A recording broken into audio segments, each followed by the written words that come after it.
cumprimento a todos com a paz do Senhor. Amém. Dizer que é um motivo de muita alegria estar aqui com os irmãos nesta noite. Fui convidada pela irmã Carmen e o Senhor sabe de todas as coisas, o Senhor que nos leva, que nos traz. E eu sei que nós estamos participando de uma campanha nesta noite, foi me dito o tema da campanha, né, 2 Reis 5, que vai falar sobre a história de Naamã. Só que eu fiz um compromisso com Deus que eu pregaria a sua vontade. E o Senhor sabe que a campanha está em andamento. E eu pedi para o Senhor, quando eu desci em oração, uma palavra, e o Senhor me levou numa palavra. E nós vamos perceber que essa palavra tem tudo a ver com essa campanha. E para a glória de Deus, que o Espírito Santo, que eu possa diminuir, que ele possa crescer e que a palavra do Senhor possa ser ministrada na íntegra nesta noite.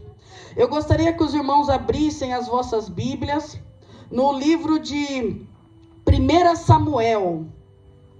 1 Samuel, capítulo de número 15. 1 Samuel 15, eu gostaria de ler o versículo de número 22. Esta foi a palavra que o Senhor ministrou no meu coração nesta tarde, para que fosse ministrado neste lugar. 1 Samuel 15, 22, é um versículo muito conhecido, mas eu tenho certeza que o Espírito Santo vai falar no teu coração nesta noite. Glória a Deus, aleluia.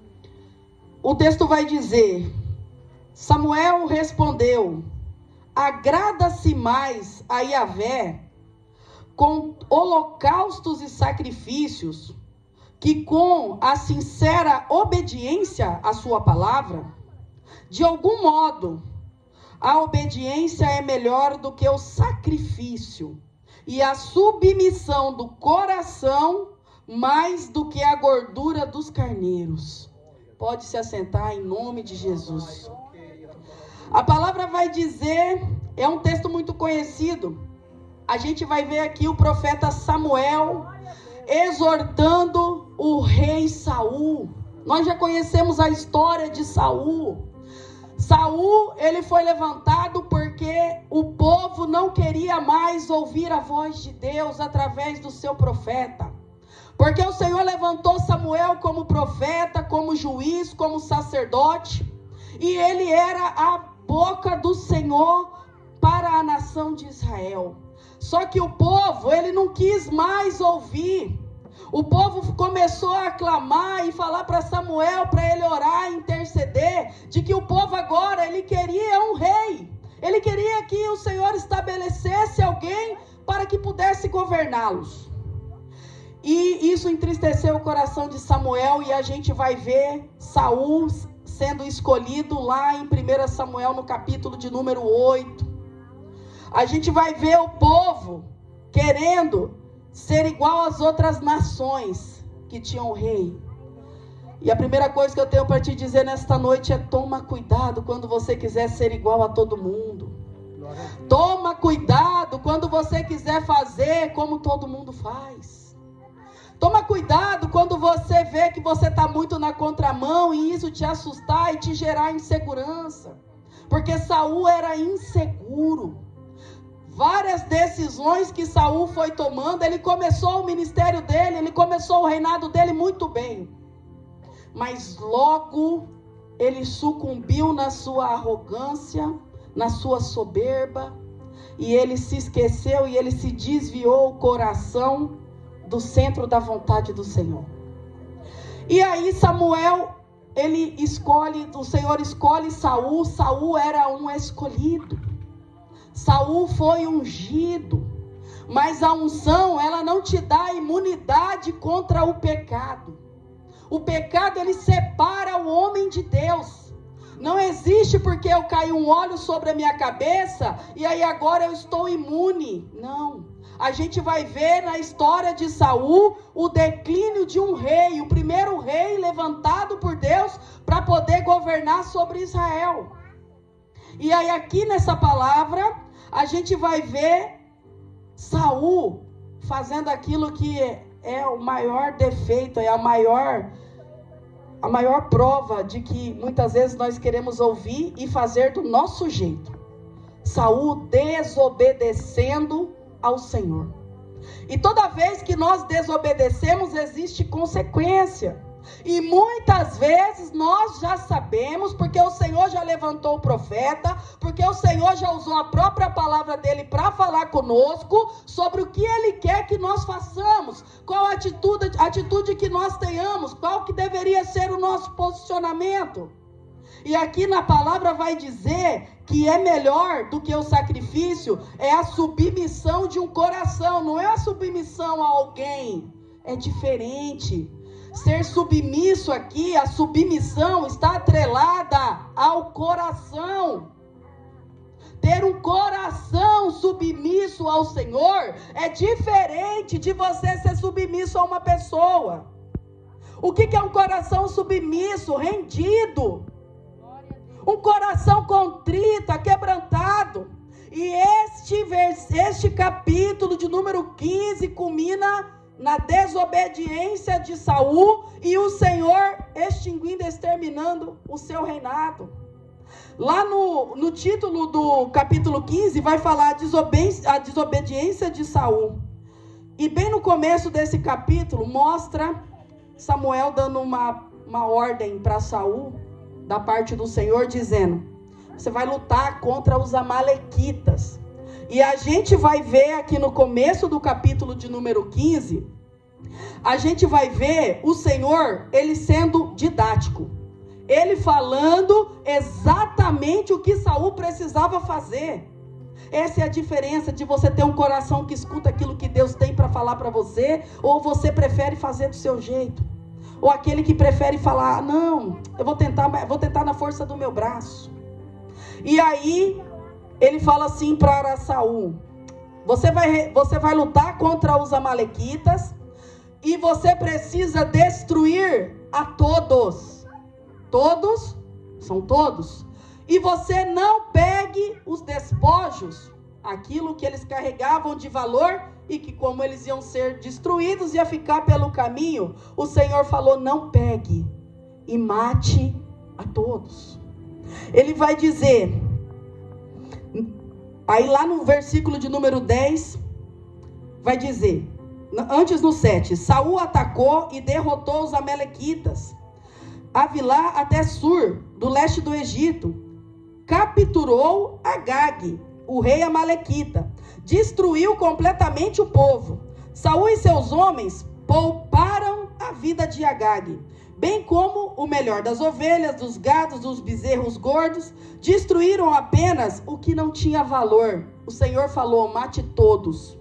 Aí aqui está falando que Saul, ele poupou a vida de Agag. Agag era o rei dos amalequitas. E aí aqui está falando que ele separou para ele as melhores ovelhas, os melhores carneiros. Saul deixou a soberba entrar no coração. Saul deixou o orgulho falar mais alto. E quando a boca fala, o que o coração está cheio. E como o coração estava soberbo, como o coração estava com avareza, como o coração não estava inclinado para Deus, ele poupou a vida de Agag. Por quê? Para um rei ter outro rei vivo, sem seu povo, ali Agag era como um troféu para Saul. Ele queria menosprezar Agag.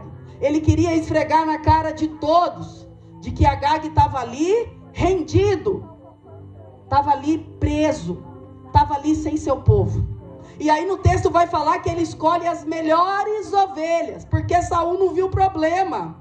Saul não viu problema em deixar o rei vivo para poder servir como um troféu. Saul não viu problema em escolher as melhores ovelhas, os melhores carneiros, os melhores despojos. E ainda Saul, tentando justificar o seu pecado, usa isso. Ele não viu problema. Muitas vezes Deus nos dá uma ordem, né? Deus nos dá porque Ele é soberano. A vontade dEle na palavra vai falar que a vontade dEle é boa, perfeita e agradável, que os caminhos dEle é maior do que o nosso, que os pensamentos dEle é maior do que o nosso. Mas a gente acha que na força do nosso braço a gente pode resolver uma situação por enquanto, ou porque somos imediatistas, queremos e queremos agora. Deus fez uma promessa sobre você e sobre a sua casa, mas você quer agora, e você não está nem preparado para receber. Então Saul, ele não viu problema. Ele falou, não, eu vou poupar o rei, porque eu quero esfregar que ele está rendido, que ele é para mim como um troféu. Isso mostra a soberba do coração dele. E aí ele tenta justificar o pecado dele, como muitos de nós queremos fazer hoje com Deus. Ele tenta justificar para Samuel que aquelas ovelhas, as melhores, o gado, era para sacrificar para Deus. Ele tenta justificar o pecado dele diante de Deus. Só que Deus deu uma ordem. A palavra do Senhor não volta vazia. O que a palavra tem que fazer, ela faz e ela não volta vazia. E o Senhor falou, mata todos. Não pegue nenhum dos seus despojos. Essa era a ordem, essa era a palavra que estava sobre ele. Só que ele tinha um coração, não era submisso. Ele escolheu por vontade própria, achou por si só que era melhor manter o rei vivo. Achou por si só que se ele pegasse aquele sacrifício, mesmo ele estando desobedecendo a Deus, que o Senhor iria receber. Porque imagina só, os melhores carneiros, as melhores ovelhas, os melhores bois, tudo aquilo diante de um altar sendo sacrificado, ali com o sacrifício dos animais, com o holocausto das madeiras. Na cabeça dele, o Senhor ia falar, tá tudo bem, né? Ele me desobedeceu, mas ele sacrificou para mim. E aí aqui no texto vai dizer assim, no versículo 7, vai falar que ele manteve eles vivos. No versículo de número 10, vai dizer, o Senhor rejeita Saul. Então o Senhor disse a Samuel, arrependo-me de ter colocado Saul como rei, pois ele se afastou de mim e se recusou a obedecer as minhas ordens. Samuel ficou tão frustrado ao ouvir estas palavras que clamou ao Senhor a noite toda. Porque se você pegar o texto e for lá no livro, for lá no versículo, no capítulo de número 8, você vai ver Samuel triste. Por quê? Porque eles estavam clamando por um rei. E aquilo magoou Samuel, porque Samuel, ele era a voz de Deus para aquele povo. Ele tinha separado lá no ventre, todo mundo conhece a história, Ana teve que chorar. E aí, aqui ele vê aquele projeto de Deus sendo rejeitado. Só que aqui quando fala assim que o Senhor se arrependeu, ele não é homem para que minta, nem filho do homem para que se arrependa. Ele aqui se arrepende dessa obstinação de Saul, de não querer obedecer. Mas aí você vai dizer, o Senhor é onipotente, onisciente, onipresente. Ele já sabia. Ele deu para aquele povo o rei que eles mereciam. Ele deu para aquele povo aquilo que eles estavam tanto clamando. Eles não queriam ser como as outras nações que tinham reis. Só que o Senhor, ele não erra. O Senhor nunca errou. Ele não errou quando ele te escolheu. Ele não errou quando ele escolheu a tua casa. Ele não errou quando escolheu você como a coluna da sua casa. E aí Samuel vai ficar mais frustrado ainda, de triste, porque ele vai ver que o Senhor tinha se arrependido da obstinação do coração de Saul. E aí vai falar no texto que ele clama a noite toda. Aí Samuel clama, e quando uma pessoa se dobra de joelho, quando uma pessoa desce na presença do Senhor, tem resposta. Glória a Deus. Toda vez que você estiver desesperado, que você estiver com dor, que você estiver angustiado, você precisa botar o seu joelho no chão, porque ele tem resposta. Ele tem resposta para a tua casa, para a tua vida. Ele tem resposta para o teu problema. Só que aí aqui no texto vai dizer, ele se afastou de mim. Cuidado com quem você ouve. Cuidado com aquilo que você alimenta no seu coração. A gente está vendo um rei escolhido por Deus. Era escolhido? Era. Foi ungido? Foi. E preferiu se afastar do Senhor. E aqui vai dizer, se recusou a obedecer. O primeiro louvor que o irmão cantou aqui falou que eu tenho gozo e prazer em obedecer a sua lei. Deus já tinha confirmado a palavra, vários louvores vêm falar sobre essa tecla da obediência. E ele vai dizer, recusou obedecer as minhas ordens. Samuel ficou tão frustrado ao ouvir essas palavras que clamou ao Senhor. Na manhã seguinte, bem cedo, Samuel foi procurar Saul. Alguém lhe disse, Saul foi para a região do Carmelo. Olha, presta bem atenção que esse texto ele vai fazer você lembrar de outras passagens da Bíblia. Saul foi para a região do Carmelo. Estamos falando de um escolhido e de um ungido. Onde levantou um monumento para si próprio. Depois seguiu para Gilgal. Ele levantou um monumento em sua própria honra. Quem era Saul? Ele levantou um monumento em sua própria honra. Eu, rei Saul, destruí os amalequitas, mas o rei dele está lá, prisioneiro, como um troféu. Qual foi em outro momento que a gente viu uma passagem como essa? E Nabucodonosor constrói para si uma imagem de 26 côvados de ouro e pede para que todos se prostrem para adorá-lo. Só que tinha 3 que decidiu não prostrar.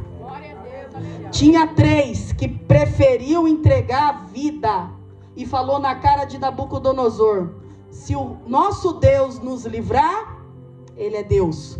Se ele não nos livrar, ele continua sendo Deus. E se tivermos que entregar nossa vida, entregaremos, mas não vamos prostrar diante da sua imagem. E aí a gente vê o Nabucodonosor enfurecido, mandando aquecer a fornalha 7 vezes mais. Pode aquecer 7 vezes mais. Sobre obediência também está ligado você não negociar os seus princípios. Você não negociar a tua fé.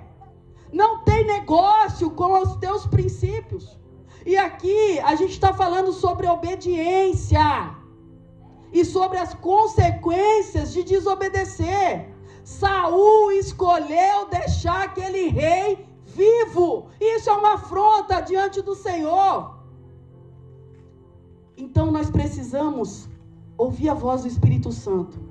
E nós precisamos decidir no nosso coração, obedecer Ele, não por medo do que Ele vai fazer contra nós, ou não por medo de que Ele vai pesar a mão em nós. Nós temos que obedecer porque temos temor à santidade, temor à sua presença, porque sabemos que Ele é santo, porque sabemos que o único texto, o único momento na Bíblia que fala que o trono de Deus desceu na terra, foi quando ele escreve com os dedos dele as tábuas da lei, que está lá em Êxodo 20. Se ela não fosse tão importante, ele não teria descido com o trono dele na terra. E você não vai ver em outro lugar falar que o trono de Deus desceu na terra. Se não for lá em Êxodo 20, quando ele entrega para Moisés os 10 mandamentos. E hoje em dia tem pessoas que falam, não, estamos vivendo o tempo da graça, o véu se rasgou, Jesus deu a sua vida por nós, o seu sangue nos curou, nos redimiu, nos purificou. É tudo verdade. Só que a cruz, ela não é automática. Ah, porque Jesus morreu lá na cruz, tá tudo certo comigo, a cruz não é automática, você precisa ir até ela.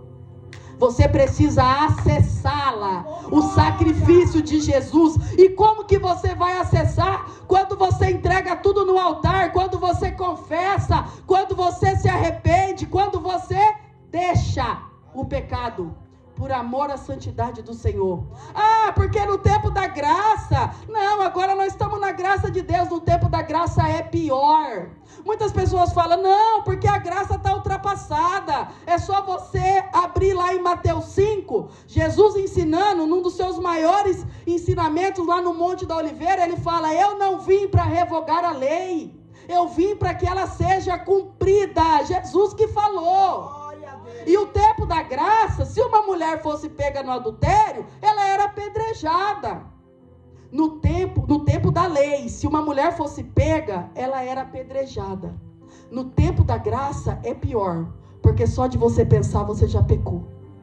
E tem pessoas que usam isso como Saul para justificar a sua vida de pecado. Existe uma diferença entre pecado, transgressão e iniquidade. E tem muitos crentes que têm 20, 30, 40 anos de banco dentro de uma igreja e não sabe qual é a diferença dos três. Você pecar é você errar o alvo. Ele deu um alvo, ele deu 10 mandamentos para que você pudesse obedecer. Você pecou, você errou o alvo. Você transgrediu, você sabia que aquilo você não poderia fazer. Mas aí você no seu coração falou, eu vou fazer só uma vez. O pecado é bom demais, é muito difícil para eu resistir a isso. Aí você vai lá, mesmo sabendo já de que você não deveria fazer, você vai lá e transgride. A iniquidade é quando você sabe que você não deveria fazer. Você sabe que isso vai ferir o coração de Deus. E você torna desse pecado um hábito.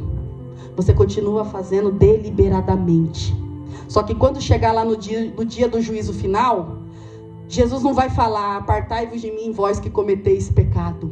Não é assim que está escrito no texto. Ele vai dizer, apartai-vos de mim, vós que pratiqueis iniquidade. Vós que preferiu ter uma vida de pecado, ter uma vida errada e fez desse pecado um hábito. Tem pecado que nós colocamos debaixo do braço e fazemos um hábito. Faz parte do nosso dia a dia, faz parte da nossa vida, faz parte do nosso caráter. E quem é que pode nos ajudar com isso? O papel disso é do Espírito Santo, que veio para ajudar o homem a tomar consciência do pecado, do juízo e da justiça. E aí a gente vai ver Saul levantando para ele um monumento. E depois ele foi para Gilgal. Aí quando chega, aí Samuel encontra com ele, e Samuel fala, você errou. Você desobedeceu a palavra do Senhor. E ele começa a se justificar. Existe uma diferença de você se arrepender e de você querer justificar o seu pecado, principalmente usando o tempo da graça. Aqui no texto, Saul começa a se justificar. Ele não assume o pecado dele. Ele começa a se justificar. E aí ele vai dizer assim, não, mas eu obedeci ao Senhor. Insistiu Saul. Cumpri a missão que ele me encarregou. Trouxe o rei Agag, mas eu destruí todos os outros amalequitas. Então os meus soldados trouxeram o melhor das ovelhas e dos bois, e o melhor do despojo, porque nós vamos sacrificá-los ao Senhor. E aí Samuel fala, o que mais agrada ao Senhor, holocaustos e sacrifícios, ou obediência à sua palavra? A rebeldia, ela é como o pecado tão grave quanto a feitiçaria. E persistir no erro é tão grave quanto adorar a ídolos. Ele está falando que a pessoa que ela persiste no erro, ela se compara com um idólatra. E o primeiro mandamento é adorar teu Deus sobre todas as coisas. O Senhor não divide a glória dele com ninguém. A idolatria é só aquela imagem de santo que está lá? Não. Idolatria é tudo que você coloca no lugar de Deus. Idolatria é tudo aquilo que você coloca no seu coração, que você faz primeiro. O altar, ele não é feito por fora primeiro. Primeiro o altar é feito dentro do coração. Se você olhar para dentro do seu coração, você faz lá um altar e coloca lá teu celular, coloca lá um filho, coloca lá um patrão, coloca lá teu carro, coloca lá o teu dinheiro. Você faz um altar no seu coração. Tudo é que nós tiramos Deus do centro, da parte mais importante da nossa vida, se torna uma idolatria, porque nos afasta do Senhor. E aí, ele vai dizer assim, Saul suplica por perdão, inutilmente. Ele vai falar, primeiro ele justificou, depois ele deu uma desculpa. Ele fala assim, então Saul confessou, sim, pequei, desobedeci a Deus e as suas instruções, desobedeci a ordem do Senhor. Aí ele deu um motivo para o pecado dele, como muitos de nós fazemos hoje. Nós precisamos de um motivo para pecar. Eu desobedeci porque eu tive medo do povo e eu fiz o que eles exigiram. Um rei ungido por Deus, medroso, nunca foi posicionado, nunca assumiu a postura. E se você for lá no capítulo 8, você vai ver que Deus escolhe Saul, e Saul tem algumas características. Era o mais alto, era o mais bonito, era o mais forte. Nunca foi posicionado, nunca teve um coração contrito. Aqui vai falar de um rei inseguro, de que o povo começou a falar: não, Davi, ou não, Saul, você vai deixar todas essas coisas aqui? Olha só essas ovelhas. Não, você pode fazer esse pecado só hoje, não tem problema não. Não, para que você vai matar esse rei? Vamos exibir o rei como um troféu. Aí ele justifica dizendo: não, mas é que o povo me obrigou a fazer isso. E aí ele pensa que ele vai ter mais tempo, porque nós acreditamos que a gente sempre vai ter mais tempo. E ele fala para Saul, e ele começa a suplicar para Samuel: não, fala aí que eu pequei, mas foi por causa do povo. Eu desobedeci a ordem do Senhor, mas porque eu fiquei com medo deles. Rei não tem medo. Quando Deus levanta uma pessoa, o diabo tem que recuar, o inferno tem que recuar. Você não pode arredar 1 milímetro do teu pé do lugar que Deus te colocou.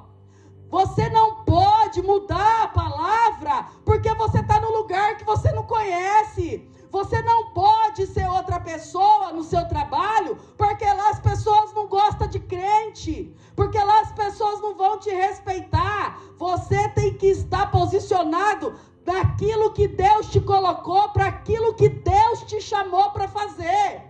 E só quando você estiver posicionado que o inferno vai recuar, porque para você resistir ao diabo, que no texto fala que só se você resiste que ele vai fugir de você, então quer dizer que ele vai vir sempre até você, e você vai precisar resistir. Olha, o diabo lança uma seta: hoje você vai pecar, e você fala: eu não vou. Limpa minha mente em nome de Jesus. Senhor, guarda minha mente em nome de Jesus.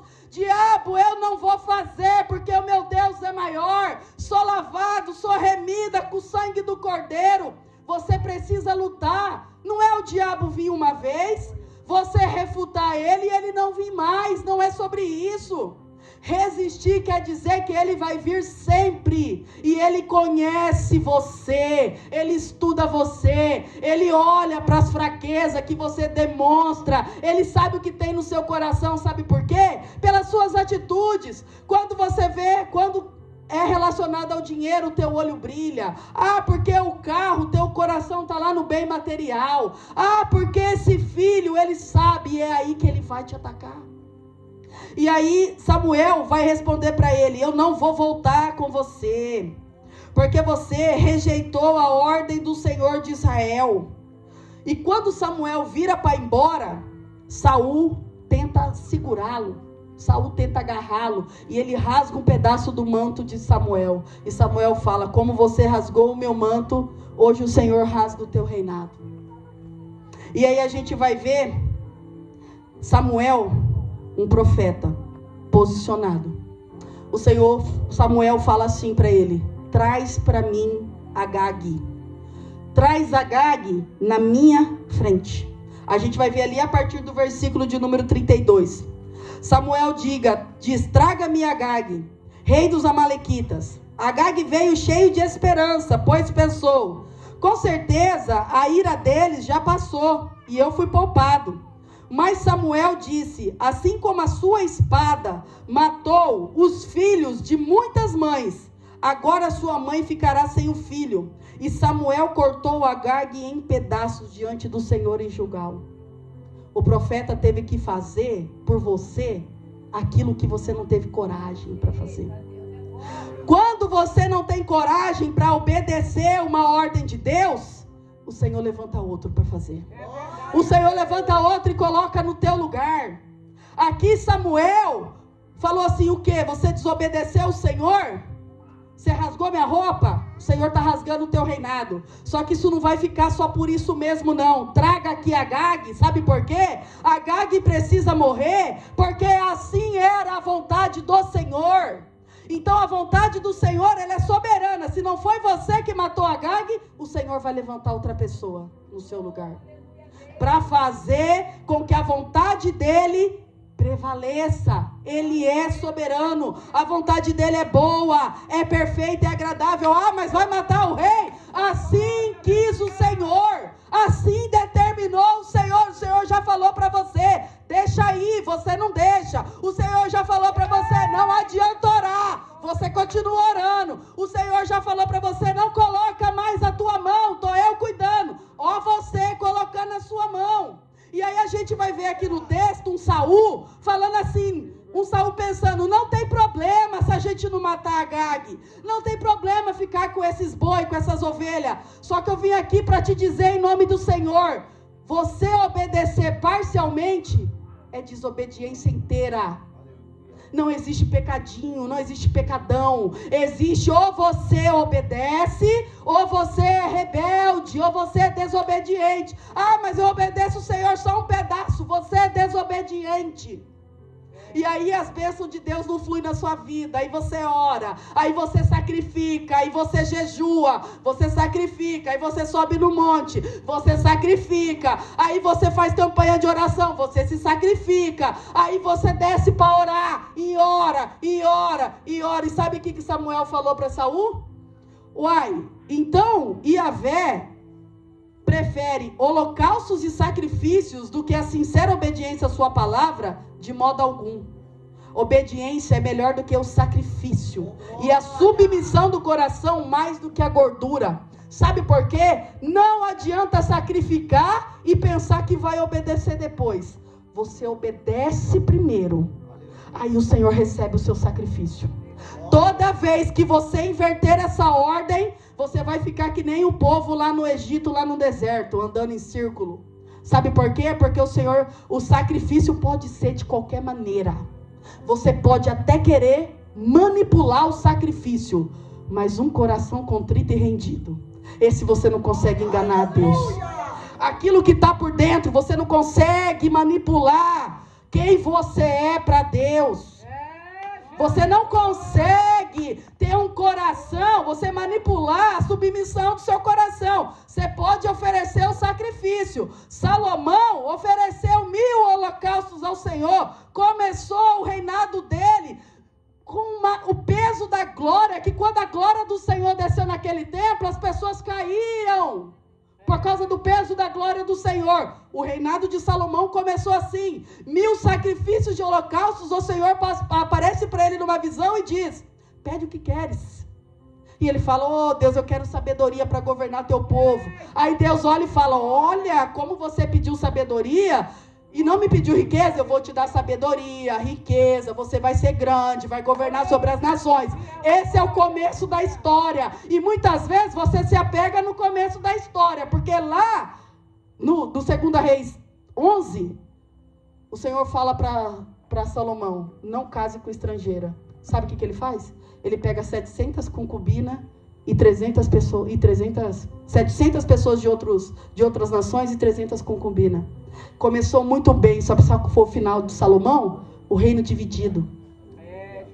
O que adianta começar se você não vai permanecer obedecendo? Se você não obedecer, o teu ministério vai declinar. Se você não obedecer, o teu ministério vai descer.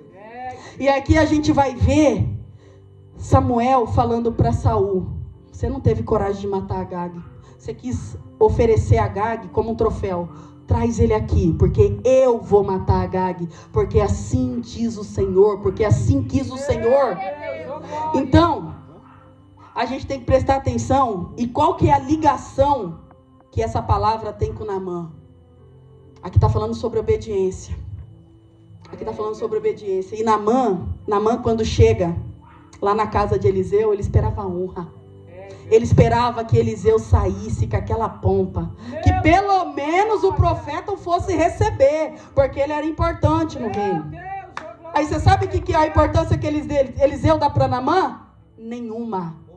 Ele manda um recado. Ele manda um recado por Geazi e fala assim, é fulano? Faz o seguinte, manda ele mergulhar 7 vezes na água do Rio Jordão.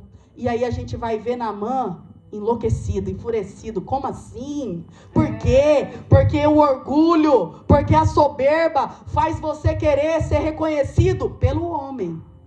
faz você querer ser reconhecido, ser aplaudido pelas pessoas. Verdade. E aí, quando Naamã recebe o recado de Deus, ele se enfurece e ele começa a querer justificar, que nem Saul. Poxa vida, Jordão é sujo, tantos rios melhores. Ah, por que eu tenho que ir lá no Jordão? Por que esse rio? Por que isso? Por que? Ele quase perdeu a bênção dele. Espírito Santo. Quando Deus te der uma ordem, quando Deus te pedir para fazer algo, você não precisa justificar. Você precisa obedecer no teu coração. Mesmo que doa, mesmo que o sacrifício seja muito alto, você precisa obedecer, porque Naamã quase perdeu a bênção. E se ele mergulhasse em outro rio? Ah não, o Jordão está sujo, vou mergulhar aqui mesmo. E se ele mergulhasse só 2, 3 vezes? Não mandou mergulhar 7. Não mandou mergulhar 7. Então a gente precisa ter um coração contrito, arrependido, disposto a obedecer. Porque Naamã, ele relutou, mas tinha os soldados falando: olha, não te parece bom isso aí? Olha, por que você não vai? E Deus ainda tendo misericórdia, porque Deus simplesmente poderia falar: se me desobedecer, perdeu a bênção, morre com a lepra. E o Deus misericordioso entrou ali nos soldados e começou: olha, por que você não vai? Vai lá, não custa nada para você ir. É melhor obedecer do que sacrificar. Tem um texto em Isaías 40, que quando eu estava meditando nessa palavra, o Senhor me fez lembrar. Lá em Isaías 40, esse texto é como se fosse o currículo de Deus. Lá ele se apresenta na sua soberania. E no versículo de número 16, ele vai falar: nem toda madeira nos bosques do Líbano, nem todos os seus animais seriam suficientes para um holocausto digno de mim. A madeira poderosa, cedros do Líbano, a gente conhece, foi utilizada para construir o altar de Salomão. O Líbano é um país, um continente cheio de bosque. Quanto mais bosque, quanto mais vegetação, mais animais. O Senhor olha e fala: nem que você oferecesse toda a madeira do Líbano, nem que você sacrificasse todos os animais, se você não obedecer, eu não recebo. E nem que você tente fazer isso, seria digno do meu tamanho, seria digno de mim. Ele olha para Abel, olha para Caim, um oferece de qualquer maneira, o outro oferece como Deus queria, a primícia, o primeiro. Caim pega lá qualquer fruto e oferece.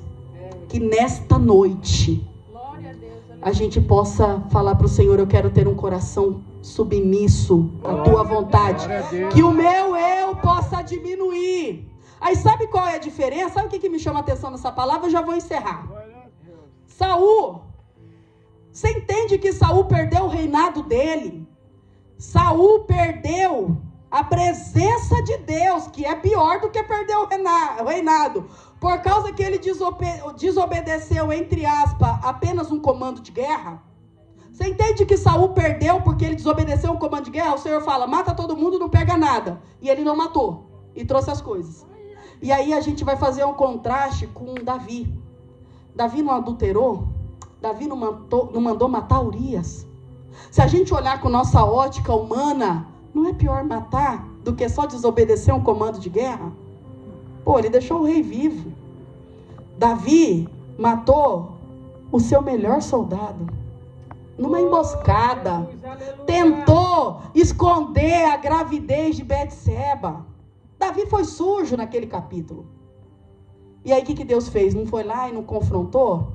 Samuel também foi confrontar. Na vida de Davi, teve um Samuel, que foi Natã. Só que sabe qual é a diferença? O reinado de Saul terminou só por causa de um comando de guerra. Não.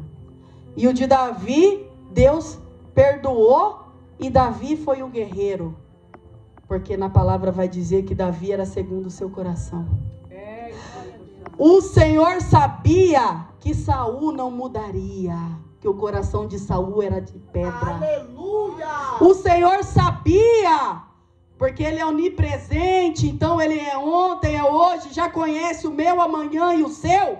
Ele sabia que Davi ia rasgar o coração quando ele estava escrevendo o Salmo 50. 51, o Senhor sabia que Davi tinha um coração moldável. E ele fala: Senhor, tira tudo de mim. Tira o reinado, tira filho, tira a riqueza. Só não tira a tua presença. E o que Saul fez? Não se importou com a presença. Toda vez que você peca deliberadamente, toda vez que você não obedece integralmente à vontade de Deus, você não está cuidando da presença. É verdade. Nós podemos ficar sem tudo, menos sem a presença. Sem a presença de Deus, estamos lançados à nossa própria sorte. Verdade. Tendo que tomar escolhas na nossa própria capacidade intelectual. Imagina, você ter que escolher sobre na sua capacidade, ou na força no teu braço, até onde o teu braço consegue ir ou não. Essa é a diferença de Saul para Davi. E aí no capítulo 15, reinado de Saul acaba. E Saul continua se lamentando, Samuel continua se lamentando. Aí Deus pega e fala: ó, chega de se lamentar por Saul, já passou, o desobediente já passou, eu já levantei outro. Pega teu óleo, pega teu chifre, vai até Jessé, porque lá tem um segundo o meu coração. Chega de chorar por aquele irmão que não quer obedecer, você precisa interceder. Só que tem um momento que você tem que deixar, porque lá em Jeremias 7, quando Jeremias vai orar pelo povo, o Senhor fala: não adianta orar, eles não querem me obedecer, eles não se arrependem, o meu juízo virá sobre eles, não adianta orar, não adianta mais se lamentar, vão para o cativeiro. Jeremias prega 23 anos, o povo não ouve, fica 70 anos no cativeiro. O Senhor deixou Jeremias pregando durante 23 anos. O povo não ouve. Deus executa o juízo dele, aquilo que ele prometeu. Leva o povo cativo para a Babilônia, 70 anos. É melhor obedecer ou sacrificar? Porque ele levantou 23 anos um profeta para falar: volte o coração para Deus. Deixe de adorar outros ídolos. Se arrependam. Confessem os vossos pecados. Deixa no altar. 23 anos, porque Deus é misericordioso e não tem alegria nem na morte do ímpio. A festa no céu só é mencionada quando o pecador se arrepende. Não tem menção de outra festa no céu. O povo não escuta e paga 70 anos de cativeiro. É melhor obedecer ou sacrificar? É melhor obedecer ou sacrificar? Amém. Então que nós possamos nessa noite, ora para o Senhor e fala: Senhor, me ensina a ter um coração submisso. Porque Davi, ele tinha um coração segundo o coração de Deus, mas Davi pecou, mas Davi se arrependeu. Pedro se arrependeu. Muitos que se arrependeram. Agora Saul não, Deus sabia que ele não ia se arrepender. Então nessa noite, que o Espírito Santo possa ministrar em cada coração, em que seja a tua oração desta noite: Pai, eu quero ouvir tua voz, eu quero fazer a tua vontade. Pai, que o meu coração seja obediente, que o meu eu diminua, que o meu eu, não importa o que eu penso, o que eu sinto, que a tua vontade prevaleça, que eu faça a tua vontade, que eu esteja na onde o Senhor quer, que eu fale aquilo que eu tenha para falar, que eu pregue aquilo que eu tenha para pregar. Me ensina, Espírito Santo, a ter um coração obediente. E aí primeiro você vai obedecer, e quando você sacrificar, vai subir como cheiro suave e agradável nas narinas do Senhor. Glória a Deus. Em nome de Jesus, eu gostaria que os irmãos ficassem de pé. Se tiver alguém para aceitar Jesus nessa noite, você pode vir aqui na frente que nós vamos orar. Se tiver alguém para reconciliar nos caminhos do Senhor, você também pode vir aqui na frente. Se tiver alguém que precisa e que reconhece, porque você precisa reconhecer que você precisa mudar. Se tiver alguém que reconhece que o coração não é tão submisso assim, e só o Espírito Santo acessa onde a nossa mão não consegue acessar. A gente precisa reconhecer a nossa pequenez. A gente precisa reconhecer que o nosso eu tem que diminuir. A gente precisa reconhecer que a vontade de Deus precisa prevalecer na nossa vida. E que o nosso coração precisa estar ligado no coração do Senhor. Vamos fazer uma oração e eu já entrego a minha oportunidade. Mônica aqui quer reconciliar, minha tá na live. Tá na live? Como é o nome dela? Mônica. Mônica, que o Senhor Jesus, que o Espírito Santo de Deus toca no seu coração. Você pode se ajoelhar onde você está. E que eu vou fazer uma oração. Nós vamos orar, a igreja vai orar por você. E nós vamos pedir para o Senhor escrever novamente o teu nome no livro da vida. Quando os discípulos voltam, Jesus em Lucas 10 envia os 70, de 2 em 2. Quando eles voltam todos felizes. Senhor, expulsamos o demônio no seu nome. Senhor, olha, enfermos foram curados. Todos impressionados, e Jesus fala, não fique feliz por isso. Alegre-se, porque o nome de vocês está escrito no livro da vida. Que o Senhor abençoe a sua casa, a sua família. E nós vamos orar por você. Vamos orar. Pai, em nome de Jesus, eu quero te agradecer porque a tua palavra foi ministrada. Te agradecer pela vida da Mônica, porque o teu Espírito Santo trabalhou num coração rendido, que se rendeu à sua palavra, que ouviu a sua palavra. Pai, em nome de Jesus, escreve novamente o nome dela no livro da vida, Senhor. Que o Senhor possa fazer dela a coluna da casa. Que ela possa ser levantada para fazer a tua obra. Seja com ela, livra de todo mal. Ah, Satanás, é menos uma. Satanás, você perdeu mais uma. Em nome de Jesus, que o Senhor possa derramar sobre ela a tua graça. Derrama sobre ela o teu sangue. Em nome do Senhor Jesus. Em nome do Senhor Jesus. O que te salva, o que nos salva, não é a palavra que nós ouvimos. Porque nós estamos no culto toda semana. E muitas vezes faz anos que a nossa vida não muda. O que te salva não é a palavra que você escuta. O que te salva é a palavra que você deixa descer para o coração e você obedece. O que salva é a palavra que você deixa descer para o coração quando é confrontado por ela e fala, Deus, eu reconheço, Deus, eu preciso de ti, sem ti não sou nada. Foi cantado aqui, a irmã cantou o quê? Que Deus tira da cova, do ferrolho. A palavra que te salva é aquela que você deixa descer para o seu coração, é aquela que você obedece. Mônica, seja abençoada. Em nome de Jesus, eu agradeço a Deus por essa oportunidade. Peço desculpa para os irmãos, porque passei um pouco do horário. Mas Deus sabe todas as coisas. Eu agradeço em nome de Jesus.